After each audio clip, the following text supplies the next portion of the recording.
What I would say is number one goes back to human connection. At the end of the day, there's a human on the other side of everything that we do, whether it's marketing, whether it's leadership, whether it's product development, right? We're developing things to solve problems, to help people achieve things. And the tool doesn't matter. But right now, everyone is talking about the tools. The tools don't matter, right? The tools, if we're not careful, get in the way. There's this super old analogy of the difference between the means, the ends, and the byproducts. And so right now, so many people have lost focus on the true end that they're after, whether that's in business or leadership. Right now, all of the conversation is about the means, right? So the means, how do we use AI? What's the newest AI tool that we can deploy and implement? And if we don't stay on top of it, who's going to get ahead?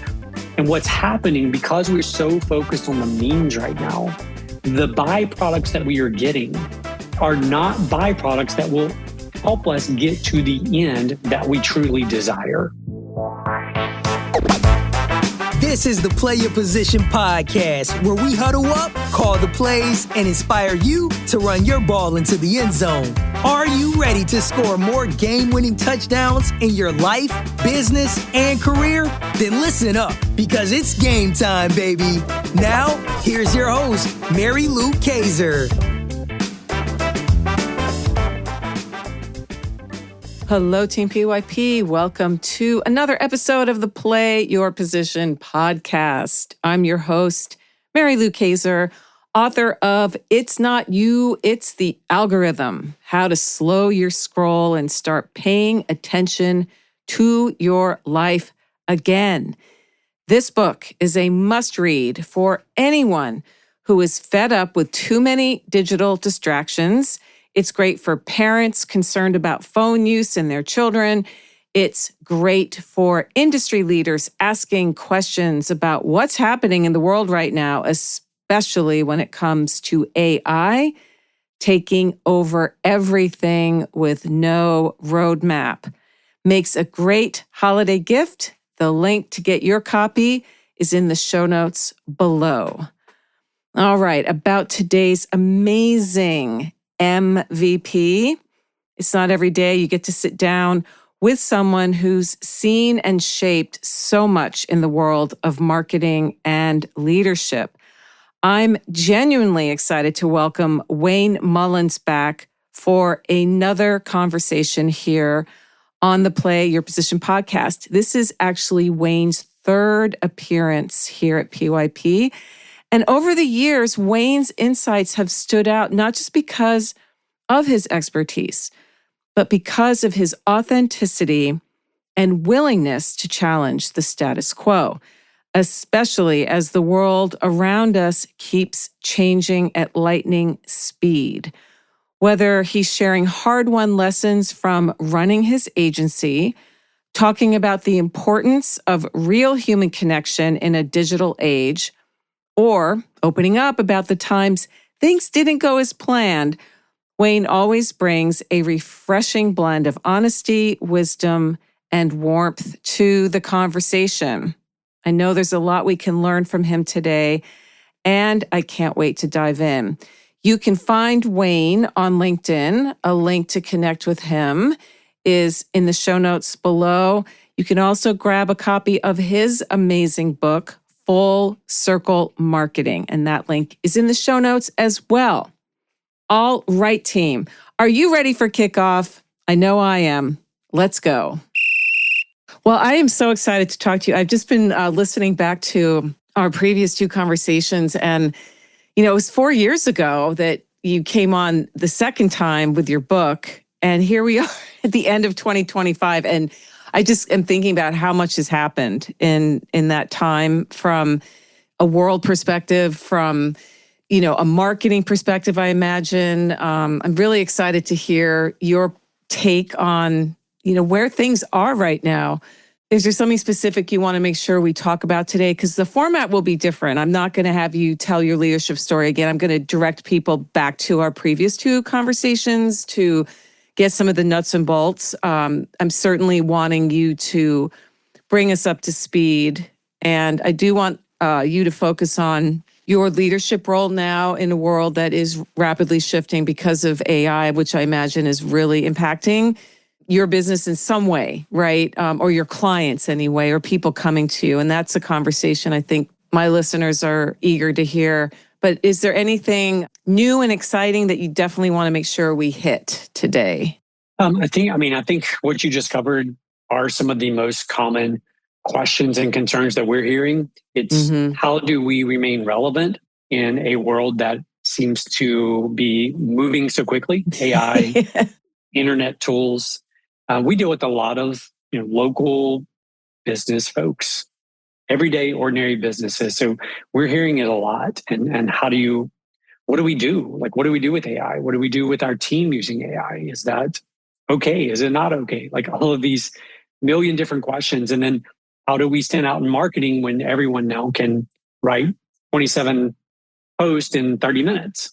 Yeah. So let's talk about that. Where do you want to start with? Maybe your current customers are coming to you, your current clients, and asking you these questions. What are you telling them? Yeah. So, we love going back to just basic human psychology. And again, that human psychology goes like this. First of all, they have to know about you. They then have to like you and what you stand for.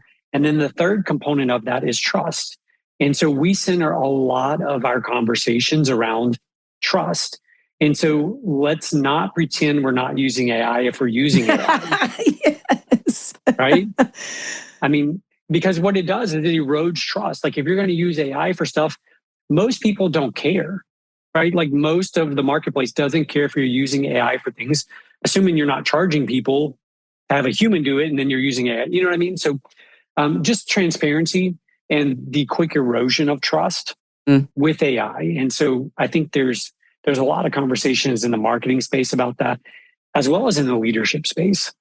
Yeah, so bring us into some of those conversations. One of the things I've noticed you doing on LinkedIn lately, which is why I reached out to you again, is you're talking about what I consider fundamental concepts around simply showing up in the world. Surround yourself with successful people, and that will lead to more success for you, right? If you hang around broke people, that's going to rub off on you. You tell your story about back in the day when, your wife's van was broken down and, you guys are looking around going, what do we do? AI is capturing so much mind share right now. And I like that you're saying a lot of people really don't care, but the way that the chatter online suggests that, I call it an Olympic sport has emerged in this age, people calling each other out about, that you wrote that with AI.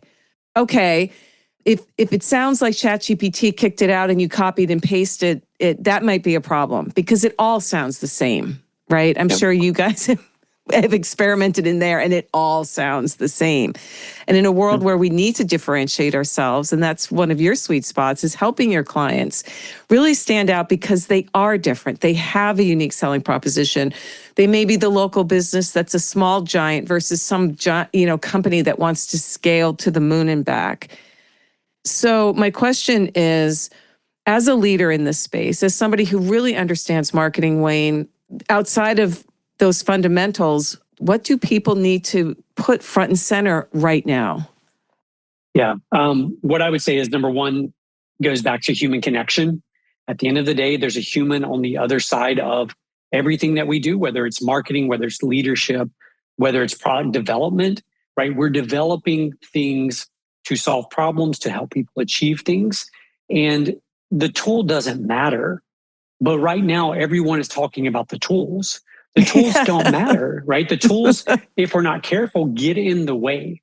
There's this super old analogy of the difference between the means, the ends, and the byproducts. And so right now, so many people have lost focus on the true end that they're after, whether that's in business or leadership. Right now, all of the conversation is about the means, right? So the means, how do we use AI? What's the newest AI tool that we can deploy and implement? And if we don't stay on top of it, who's going to get ahead? And what's happening, because we're so focused on the means right now, the byproducts that we are getting are not byproducts that will help us get to the end that we truly desire. And the end is, let's make it clear for our listeners, is what? Well, the end varies per what you just said. Sometimes I think we get so distracted by what, I'm going to use the word, the world tells us we need to pursue as success, right? So we think it's about scaling 10x, or we believe it's about reaching X dollars in revenue. And sometimes we lose focus on the core why. Like, why did we even take this risk? Why did we roll the dice? Why did we leave a corporate career? Or why did we, whatever it may be, pull money out of savings? Was it to hit 8 figures in revenue? Or was it because we were passionate about helping people solve problems? Or was it because we wanted more freedom with our family? Right? So we have to return back to, and it's true in every aspect, not just in business growth, it's true in leadership as well. What is the end that we really want? And not to dive too far in the weeds on this, but an example of this would be, just recently, we lost 2 long-term team members at our company. One had been with us 4 years, one had been with us 8 years. And we lost them to amazing opportunities that we could not compete with. These are big corporations with massive budgets and massive salaries. And on the one hand, I really wanted those people to stay here. But on the other hand, I knew, based on where they wanted to go with their careers, I mean, these are young people, they're in their 30s, where they wanted to go with their careers, these would be incredible opportunities for them. And so I think the why for me, I have to remind myself, like, the why for me isn't to get people and make them stay here forever, although I would love that for a lot of them. My goal is to help them reach their goals. And sometimes that means we are just a stepping stone towards something else. So that's a long-winded story. No, that's a really good story. Thank you for sharing that, because it really paints a clear picture. It's something that we don't talk about collectively enough, that there's always a focus on turnover and attrition and retention and so forth in more of a negative light versus how you just framed it, which is one of your roles as a business owner, and I think this applies to a lot of business owners, is to nurture talent. And eventually they are going to move on because nothing stays the same. And it's okay. It's hard. Losing really great people because another opportunity came along is hard. However, there's somebody else now, I imagine, who would be thrilled to cut their teeth in your organization and stay with you for a while and help you accomplish this next round. And they're going to bring a fresh perspective that's only going to help you guys. So, absolutely. But from a leadership point of view, this is something that all leaders are faced with to some degree or another when talent moves on. And again, I'm sure there are people who talk about this all the time, and I'm not familiar with them. I think you bringing up that story is important, just because it does remind anybody listening, oh yeah, why am I doing what I'm doing? And that's a question that I think leaders need to ask. We need to ask ourselves this fairly regularly, because it is easy to get caught up in the chatter in an algorithmic world where we're just fed constantly a very narrow point of view based on our behavior of clicking and reading and all that. And we have to remember that there's a much broader world out there. So catch us up. 4 years ago, your book launched, Full Circle Marketing. Are you still teaching those same principles? Has anything changed, Wayne? And by the way, Team PYP, there are 2 amazing episodes, conversations that I had with Wayne 5 years ago and 4 years ago, where you can really hear his story about, his leadership journey and specifically about his book, Full Circle Marketing. And I recommend you listen to those, and I'll have links to them in the show notes page. Are you still teaching those principles, Wayne? Has anything changed? The principles remain the same. That is one of the core things that was so important to me in writing the book, was I didn't want it to be a piece or a book that was only a seasonal book. I wanted it to be something that's timeless. And so the book is based on human psychology. And, as much as we like to think we have evolved and changed as a society and as a species, maybe, the reality is that we are still making decisions very much the same way we've always made decisions. And so within the book, the core principles, again, go through the fact that when someone makes a buying decision, they first have to know about you, your product, your service. Second, they have to like what it is that you stand for, the product or service is. And then finally, they have to trust that they are going to receive more value from your product or service than from the dollars that they part with. And so it's really, then if that is true, and I think most people would agree that is the way that we make decisions, then how do we overlap that over our marketing strategy, right? So instead of saying, what's the latest tool, what's the latest technique or the latest platform, and how do I use that for marketing? Instead, I say, here's the core fundamental principles on how we make buying decisions. Now let's take that and then figure out what we need to implement based on that. So I think so many times people get that backwards. They're chasing the latest platform, the latest tool, the latest, advice from the guru. And again, I'm all about learning. I'm all about growing. I'm all about testing. But at the same time, we can't violate very basic human psychology. I agree 100% with what you just said.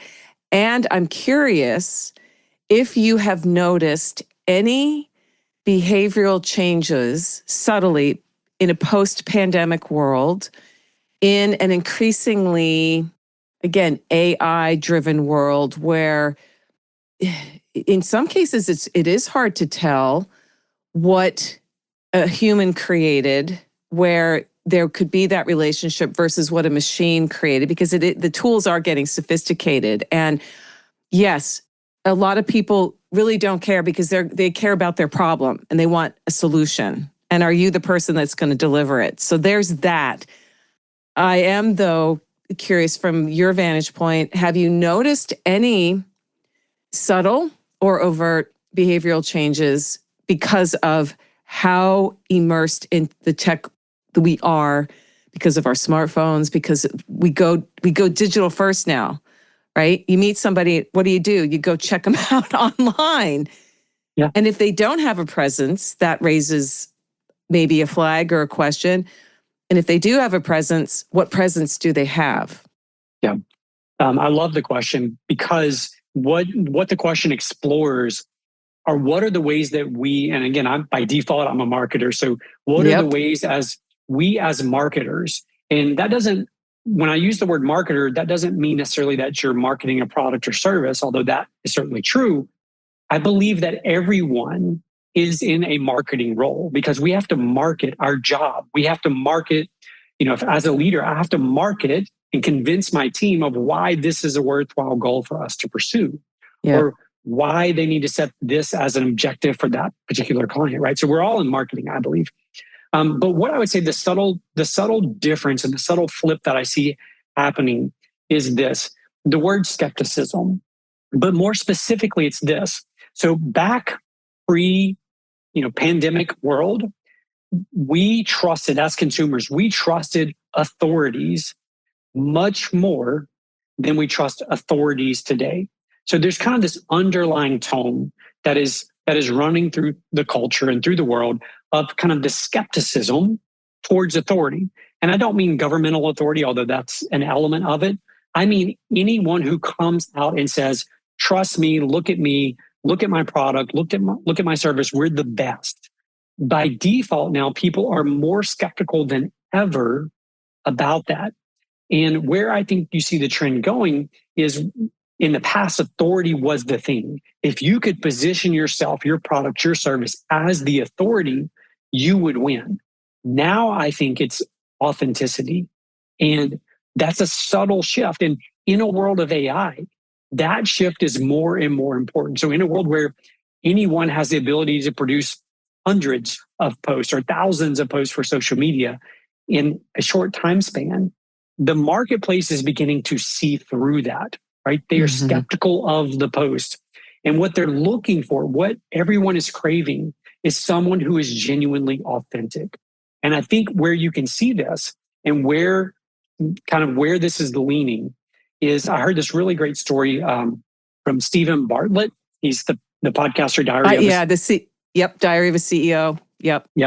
And so he told this story about how recently he went to this big award show over in Europe. And he goes in and they bring out celebrities on the stage because some award show. And, the crowd cheers and the crowd applauds. And then they bring out some YouTubers.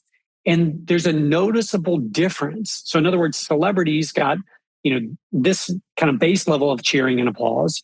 YouTubers got this next level.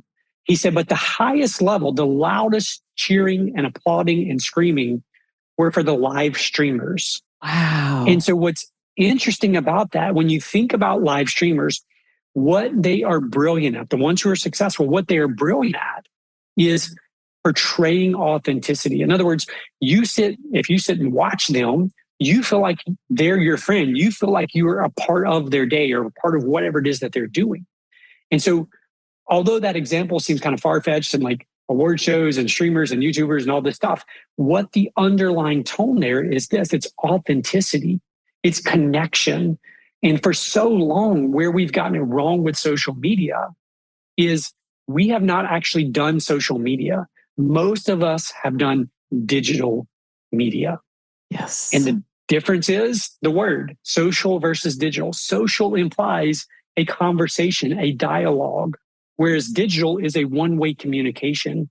And so for those trying to figure this out in the world of AI, whether you use AI to help write the post, whether you don't, it doesn't matter. The question is, are you engaging in social media? Are you showing up for people in authentic ways that matter to them? Yes.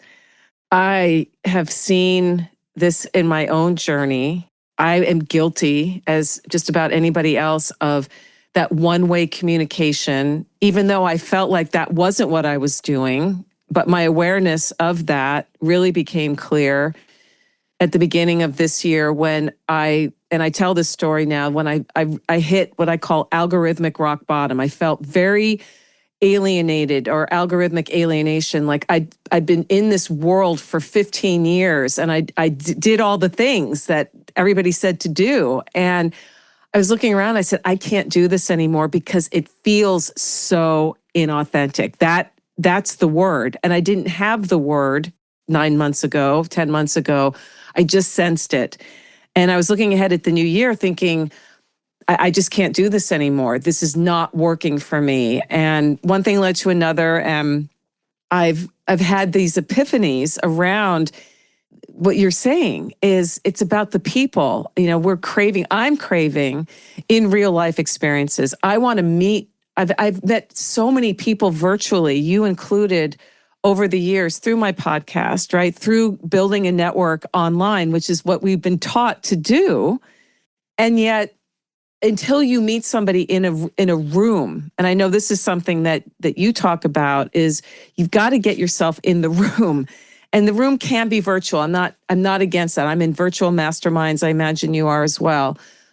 However, we are at this tipping point, I think, of needing and nurturing the relationships farther than just, hey, look at me, that performative. That's what we were taught, is perform. Look glitzy, look perfect, filtered. Your web. I remember we talked about, when I was listening back, I'm like, oh yeah, he said that.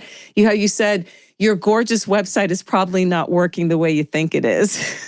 Is that still true? Absolutely, it's true. Again, I love what you just brought up.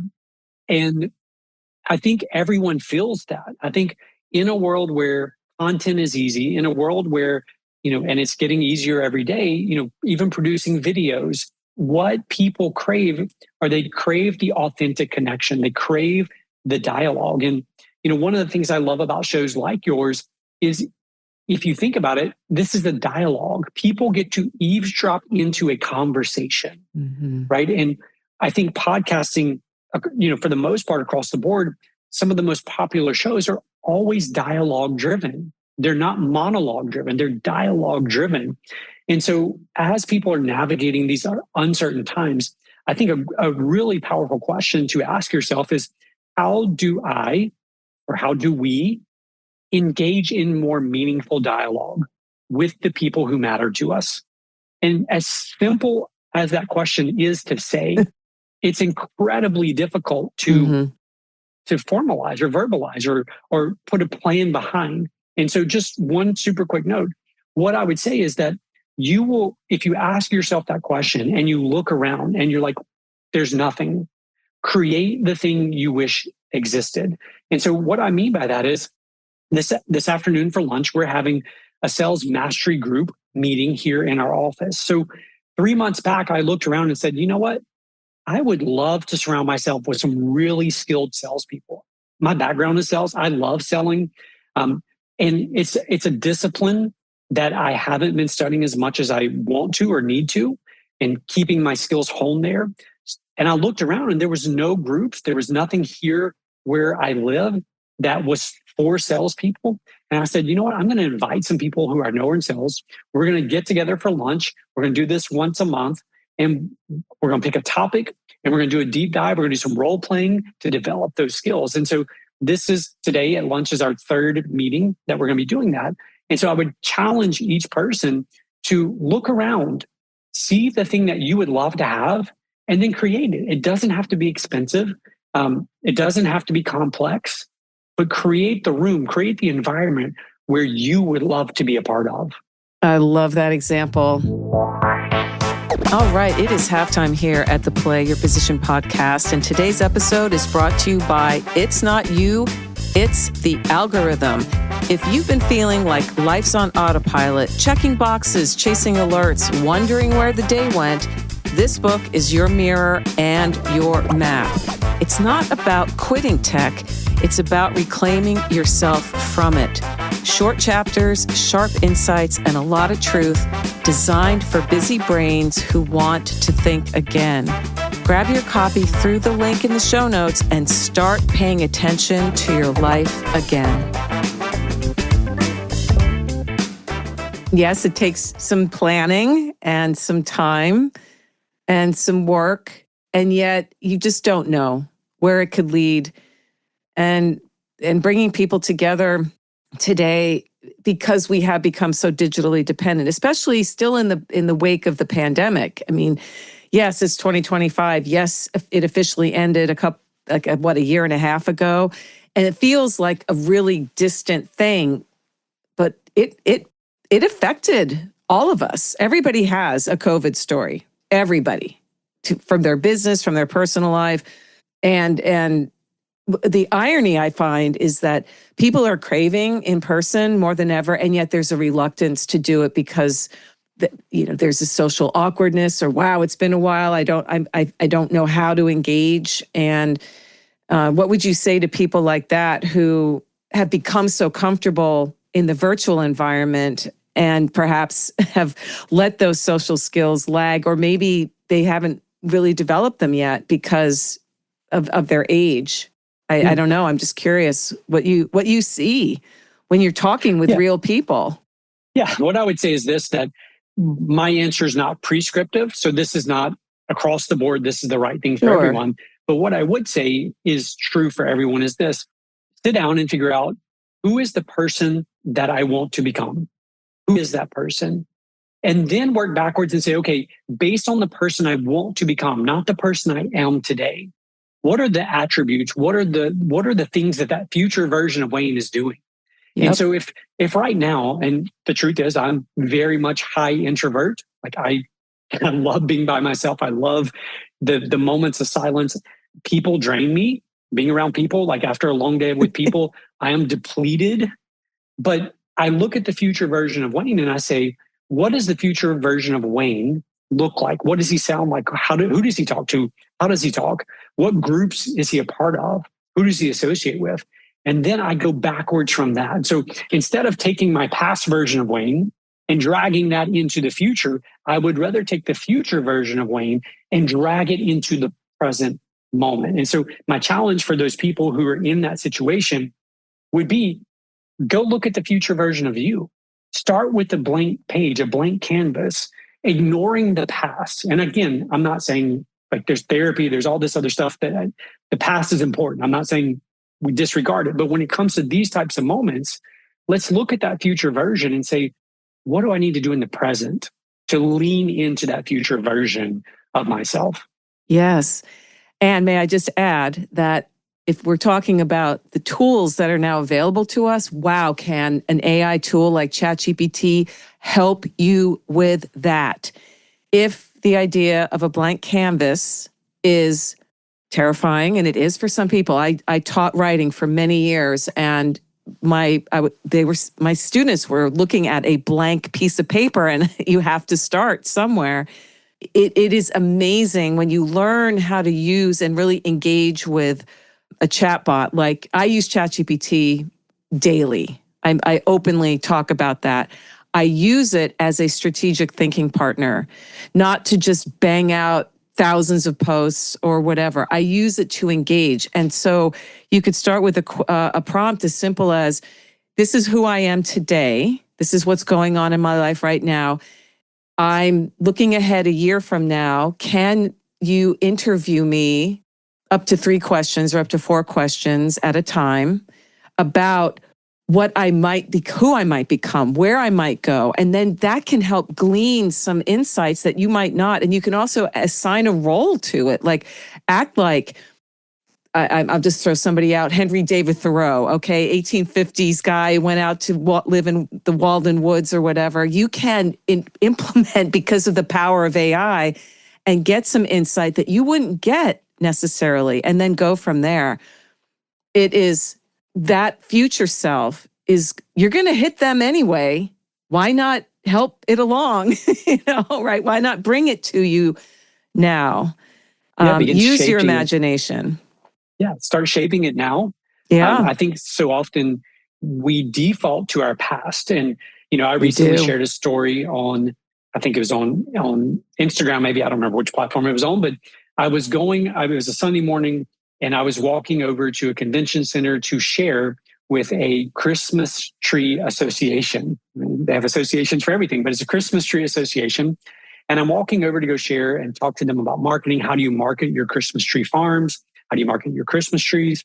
And as I'm walking over there, this memory flashes back, because I wasn't nervous, and I was excited about going to share. And so this memory flashes back as I'm walking to my Psychology 101 class in college. Mm-hmm. And I remember one of the core assignments of that class where we had to give up and give a 10-minute speech on some certain psychological, I don't remember what the exact thing was, but I remember literally being sick for like the week before, not like actually sick, but like mentally, emotionally just sick and distraught and so nervous and so afraid and so terrified. I remember going to class, and I remember having to get up there, and I remember my face was just like purple, and like my eyes were almost watering, and they probably thought, what's wrong with this guy? He's crying up here about something he shouldn't be crying over.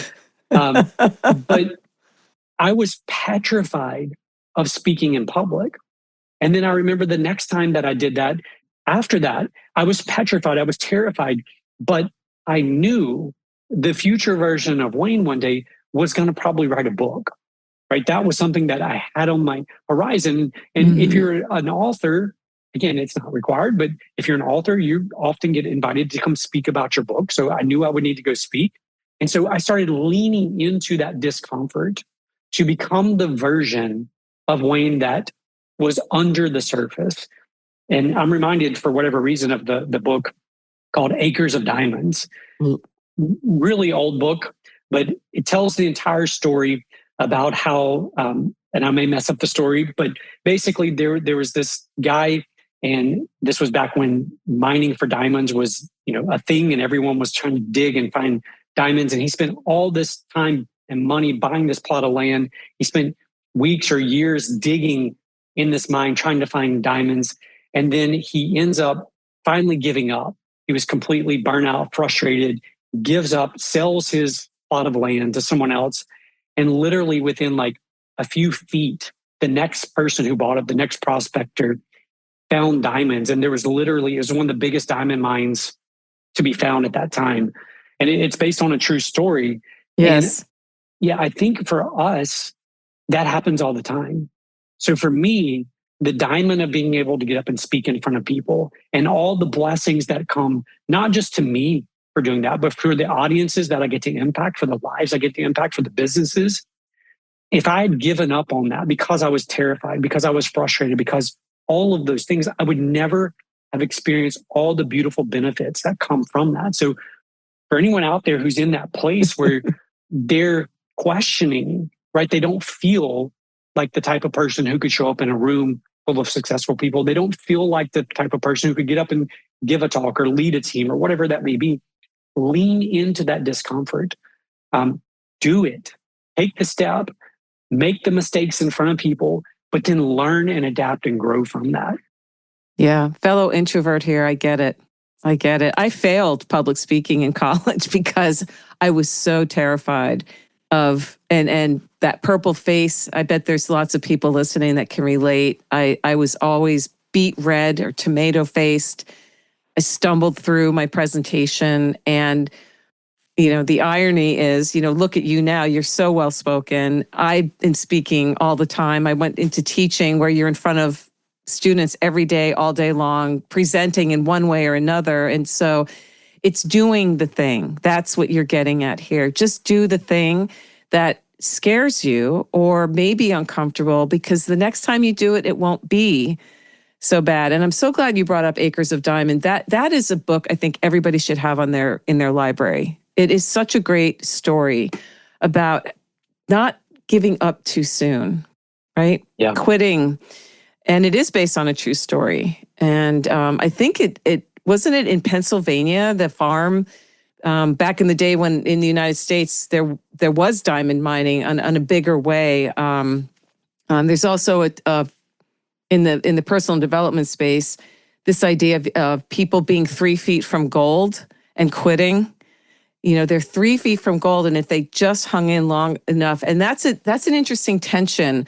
And I'd love you to explore this a little bit, Wayne, through your marketing lens, is knowing when to abandon ship. You just say, this is not going to work, and perhaps pivot or go do something completely different, versus hanging in there just a little bit longer, not because somebody's dangling that carrot in front of you and this constantly moving the mark, which happens a lot in the online space, is, oh, just one more course. Oh, just this, and nobody, and the person never really gets there, versus hanging in to cross that threshold that you crossed as a speaker.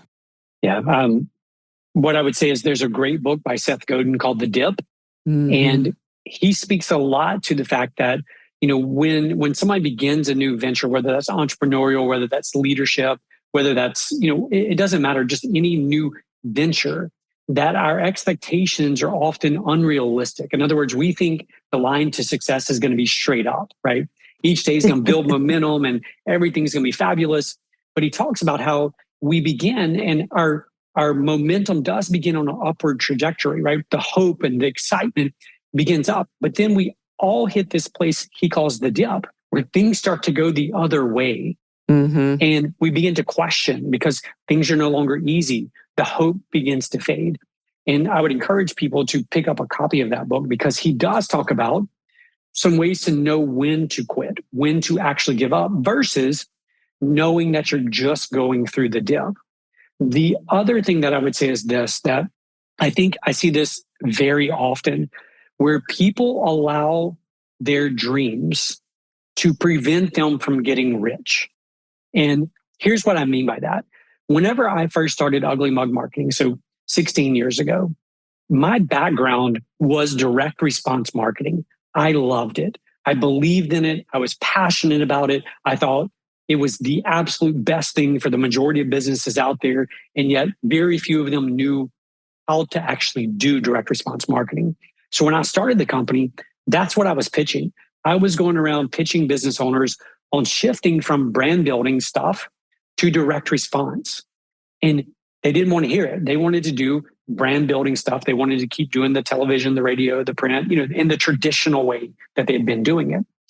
And as a result of my stubbornness, I persisted for like 2 years trying to convince people that this was the right thing to do, direct response. And it cost me, it cost my wife, it cost the business, it cost us a lot. Like I could go through the whole story of all the things that we had to personally sell and the debt that we incurred because no revenue was coming in, because I was still trying to convince people that my way, my approach, my thing was the best thing to do. And I'm still very passionate about that. I still believe it. But what I discovered was during that process, I kept having these business owners ask me, can you help build a website? Can you help with our website? And my answer was no. Like, we don't do websites. I don't know anything about websites. I had one built for a previous company. I paid somebody to do it. I don't know anything about them. And then I finally got to the point out of just sheer desperation where I said, look, the next time somebody says, can you help with the website? I'm just going to say yes, and I'm going to figure it out because we needed money. Like we needed revenue coming in. Yes. And so what I would say is that would be an example of how I was too stubborn to listen to what people actually wanted. And so I'm a huge proponent now of listening to what people want and sell them what they want, but figure out ways to incorporate or weave in what you believe they actually need into that. And so don't allow your dream to prevent you from getting rich. If I had stayed stubborn on my dream of this is going to be a direct response marketing firm, the company wouldn't exist today. Without question, the company would not be here today. But because at some point, out of sheer desperation, I was willing to give up that dream, I now have something way more beautiful, way more, that excites me way more than just doing direct response. Man, it's so inspirational. I'm sitting here thinking about so many things in again, my own journey. And I imagine Team PYP listening is doing the same thing. What is the equivalent today? Is it, if you were, the Wayne of 2009, 16 years ago, starting out with your dream, do you think it's peddling, people wanting to peddle the whole AI thing because they think this is what everybody needs when that's not really what people need? Like I guess I'm not being very clear with my question. I apologize.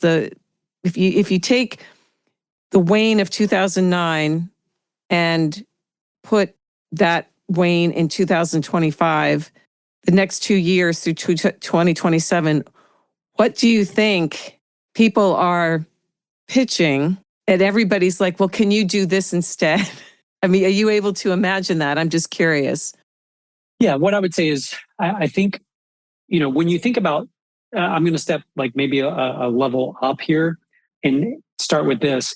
When we deal with people with marketing, so, we're a marketing agency, when people reach out to us, they often think they have a marketing problem, and typically what that means is one of two things. Number one, sales are slow, or number two, they are simply out of time. In other words, it's probably a founder who is doing it all. They're wearing all the hats and they're out of time. And so they want to bring somebody else in to help with the marketing piece.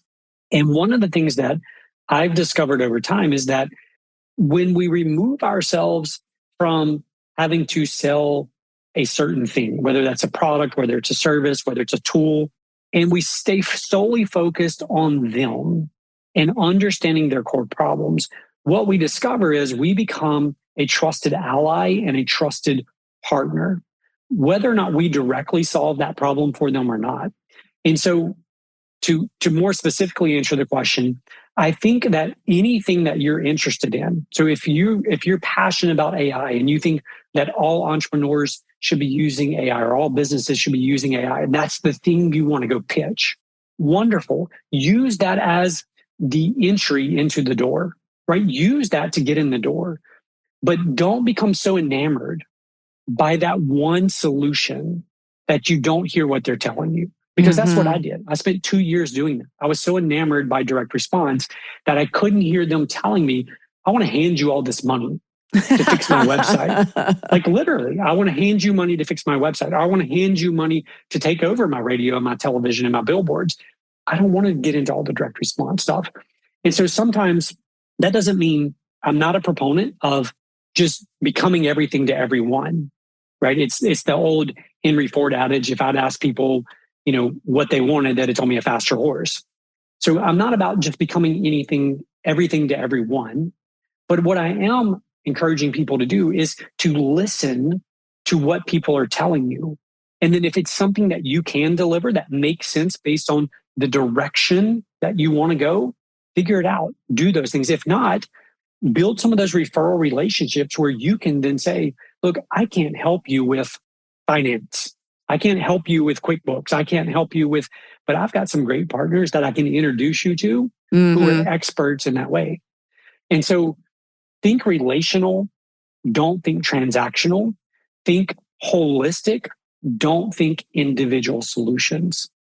Yeah, I think of people who get to the point where they're like, but I got bills to pay. I've got to have money coming in. So this all sounds well and good. And I got nothing in the bank. And I got, collections breathing down my neck. Does it have to get to that point for most of us where because we are so passionate about our dream, about what we think is the thing? I guess I'm wondering, is that, have you seen that with clients where we get to a point where our back is up against the wall and we just have to surrender and say, I got to let this go because over here is what people are telling me, even though it's not exactly what I thought I was going to be doing? Is that a pretty common thread that you see? It is, I think. And here's the beauty of this, though. I think you probably have very similar stories. A lot of people with very similar stories. Yeah. I think what it is for those who are more entrepreneurial in nature by default is, number one, we tend to be more stubborn than most people. And so when we see the vision for the future, we are dialed into that vision and we are set on that vision and we do everything in our power to convince other people that that is the thing they need, right? That is the thing that they should do. So what I would say is this, that I do think there's a very common thread there. I think that statistically, I don't remember the numbers, just I can use Chat GPT or something to look this up, but the number of entrepreneurs who are millionaires or multimillionaires who have been bankrupt is significant. It is. And I think the reason is exactly what we're talking about right now. The reason is we become so enamored with the dream that we allow it to prevent us from getting rich. And so what I would say to the person who is desperate, right, who has collections, who needs money in the bank, stop trying to sell your thing and instead try to solve their problem. There's a quote by Earl Nightingale who said that if your business is struggling, the absolute best thing you can do for your business is to schedule an hour a day where you do nothing but think about how you can better serve your clients. And that is so true because we get so distracted by the tools. We get so distracted by the million things piling up on our plate that we forget all businesses, all for-profit, all not-for-profit, they all exist for the same reason. And that is to serve other people, whether that's through the product or through the service. And if someone else is willing and able to serve your customers better than you, your customers will probably end up with them. Yeah. And so we have to stay focused on why we truly exist. And that is, at the end of the day, in service of other people. Yeah. And that's such a beautiful full circle to how we started this conversation around really being clear about why you are doing what you're doing. And I love Rick Rubin. I don't know if you've ever read his book, On Being the Creative Act. It's so good. And as an artist, someone who, Rick, for those who don't know who Rick Rubin is, he founded Def Jam Records back in the day and has worked with, the leading musical artist since the 80s, essentially. And he's got an amazing podcast, and he wrote this book a couple years ago, and it's just full of all this wisdom. And one of the things that he talks about is you have to create for yourself first. You are your first audience. So you mentioned earlier, Wayne, if you have a problem, chances are other people have it too, right? And so go out and create the solution to that problem. Then it becomes this dance of, okay, so yes, you've created a solution to this problem. Is it meeting people where they are? Because maybe you're in the context of your need for a solution is not the same as the masses, for example. And there's all kinds of reasons for that. So between the lines of what you've shared today, I've been hearing there's so many nuances to building a business. That straight line to going right to the top is absolutely an illusion. I don't think there's anybody who has a business that can say, oh, sure, I went from point A to point B and everything worked out. There's that one meme that shows all those squiggly lines, like it shows a straight line and then all those squiggly lines. Yeah. As we bring this conversation in for a landing, I'd love for you to talk about your book and the role that it continues to play in your business. How are you using it? What has the response been to it in general? And go into that for a little bit. Sure. So the book was released, I don't remember the exact date, but back in 2021. Yeah. And it's done quite well, and it still continues to sell very well. The way that I launched the book, and in hindsight, I think I should have done things a little bit differently, but first launched the hardcover only, which I think was the right thing to do. Started with the hardcover, then moved to paperback. And then I waited way too long to release the Audible version. So the Audible version just came out this year.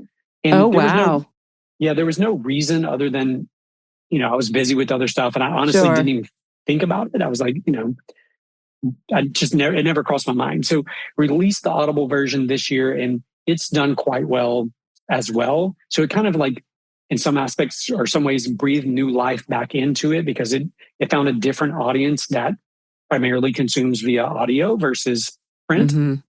But it has become a tool that we use, one, in our prospecting and sales process, right? So if we're competing against another competitor and we send them a copy of a book that, kind of outlines and details our approach, it stands out. We stand out because of that. And then number two, I think that one of the big things for me is, as the agency has grown, our fees have increased as we've started working with larger and larger clients. My passion, though, is still working with those entrepreneurs who are struggling, right? It's the solopreneur who's trying to figure it out. And I guess part of that is just my story, my journey. I've been in that position a couple of different times as I've grown companies. And so I wanted to put in print what we do for the clients who are spending thousands of dollars a month with us. And so literally somebody could take the book and follow the frameworks that are in there, and you would be following the same strategies that we have clients who are paying us. We've got clients paying us 6 figures a year to implement these strategies for them. And, sometimes I think we all fall under this illusion that there's, some magic or there's some something. The reality is we're just disciplined enough to follow through on the details day in and day out. And what we talk about and what we teach is consistency creates miracles. And so, take a principle, take a book. One side note, I'm an avid reader, love reading, love studying, love learning. One of the things that I've had to do, though, is I've had to force myself to ask at the end of every book, what is the one thing that I'm taking from this book that I'm actually going to apply, that I'm going to start doing, or either because of what I read, I'm going to stop doing something, right?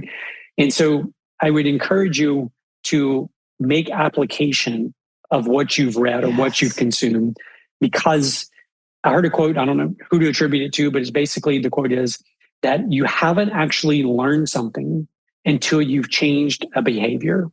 So that's my 2 cents on the book and how it's impacted the company and myself.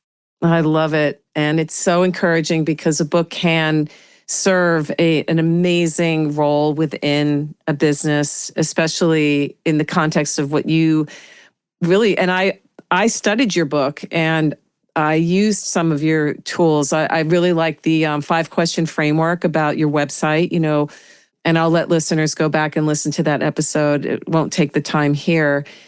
If there's one forward-thinking topic or insight that we didn't talk about today, Wayne, about leadership or about building a business or just about being a human in an increasingly machine-driven world, bring us in for a landing.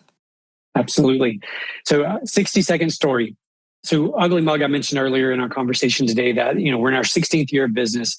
And for the first 8 years in this business, I was carrying some past with me.